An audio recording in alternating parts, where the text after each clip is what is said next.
नमस्कार, enlighten India के bulletin news में आप सभी दर्शकों का स्वागत है। आज हम बात करेंगे एपीआई के राष्ट्रीय अध्यक्ष कास्मो ह्यूमनिस्ट थिरु विजयमानकर के दो महत्वपूर्ण बयानों की, जो उन्होंने राम मंदिर शिलान्यास कार्यक्रम के बाद दिए हैं। इसमें एक बयान उन्होंने राम के अपोजिट रावण के चरित्र को लेकर दिया है, जिसमें उन्होंने कहा है कि रावण यह कोयावंशी राजा थे, जिन्हें हम आदिवासी, नागवंशी या कोया किंग भी मानते हैं। आर्यों के आगमन के बाद उनके चरित्र को विकृत किया गया है। उन्होंने बताया कि रावण एक महान राजा हुआ करते थे, जो प्रकृतिवादी होने के साथ स्त्रियों का सम्मान भी करते थे।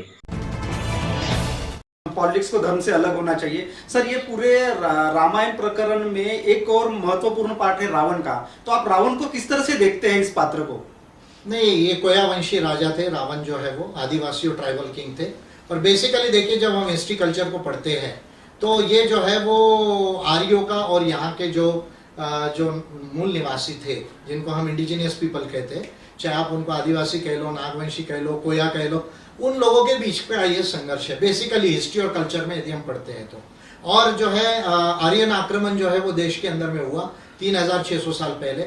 ये जो है पहले वो जो है यूरेशिया जो है ब्लैक सी से जो है वो पहले जो है वहां पर अफगानिस्तान होते हुए, पाकिस्तान होते हुए भारत में है। ये तो अभी जेनेटिक स्टडीज ने भी प्रूव किया, आर्कियोलॉजी हिस्ट्री ने भी प्रूव किया है। और उसके बाद में ये लड़ाई हुई है, तो ये माइग्रेशंस पूरे दुनिया में हुई, इसकी लड़ाई हुई।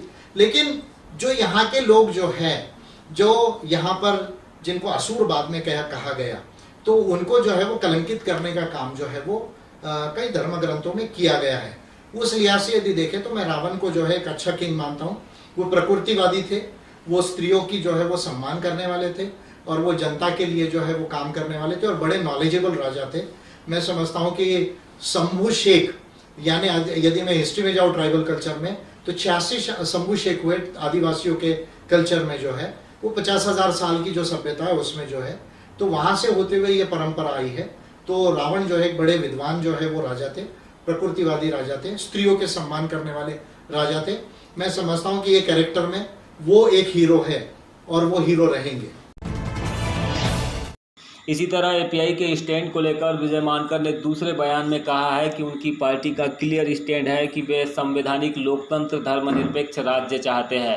भारत के लोग जिस धर्म को माने या फिर किसी भी धर्म को माने या न माने, यह उनकी स्वतंत्रता है। यह अधिकार उन्हें मानव अधिकार और संविधान देता है। लेकिन किसी को भी भारत के संविधान के ऊपर और इंस्टीट्यूशन के ऊपर एक संस्कृति और एक धर्म को थोपना या फिर ऐसा प्रयोग करना, यह गलत है। भारत यह धर्मनिरपेक्ष राज्य है और साथ में संवैधानिक लोकतंत्र भी। जहाँ तक इतिहास और संस्कृति की बात है, तो भारत से पहले यह गोंडवाना था और 50,000 साल पहले से आदिवासियों की सभ्यता यहाँ पर थी, जिसके कई प्रमाण वर्तमान में भी भारत के अंदर मौजूद है। ये बड़ा बयान विजयमानकर ने दिया है। उन्होंने कहा है कि हमें प्राचीन काल में ज़्यादा न सोचते हुए आगे यदि जाना है, तो ज्ञान विज्ञान से और मानवता से एवं जन नीतियों से हमें काम करना होगा।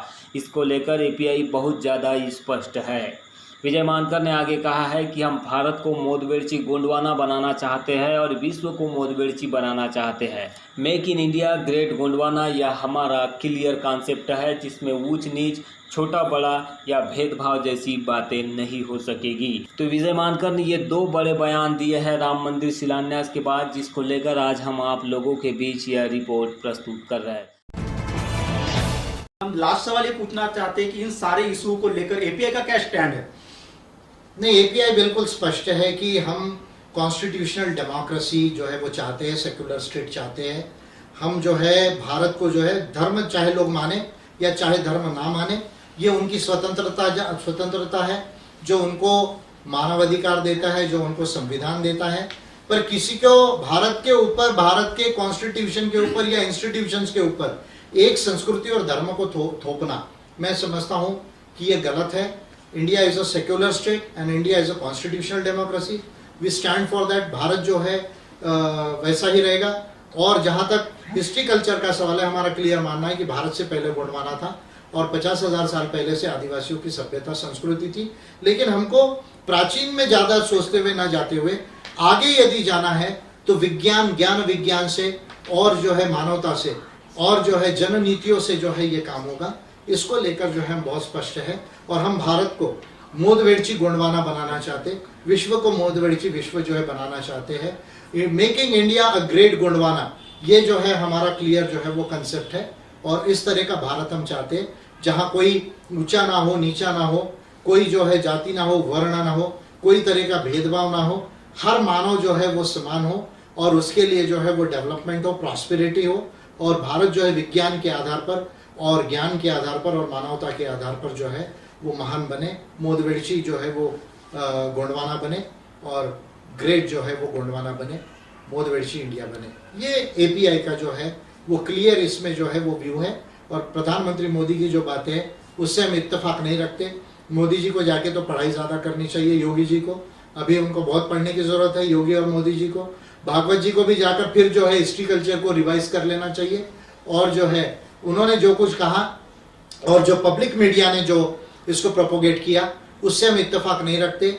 140 करोड़ जो है गोंडवाना वासी, गोंडियंस जो है, इंडियंस जो है वो इससे इत्तेफाक नहीं रखते और इस बात को हम रिजेक्ट करते हैं। जो प्रधानमंत्री ने कही, जो योगी जी ने कही, जो भागवत जी ने कही, भागवत जी का नाम लेने की जरूरत नहीं क्योंकि वो कोई इलेक्टेड रिप्रेजेंटेटिव नहीं है, फिर भी आपने लिया इसलिए मैं उनके लिए कह रहा हूँ। और हम ये मानते हैं कि भारत जो है वो गोंडवाना है, वो गोंडवाना लैंड है, मोदवेड़ची गोंडवाना है और वो मानवता से, ज्ञान विज्ञान से और जो है समानता से जो है वो महान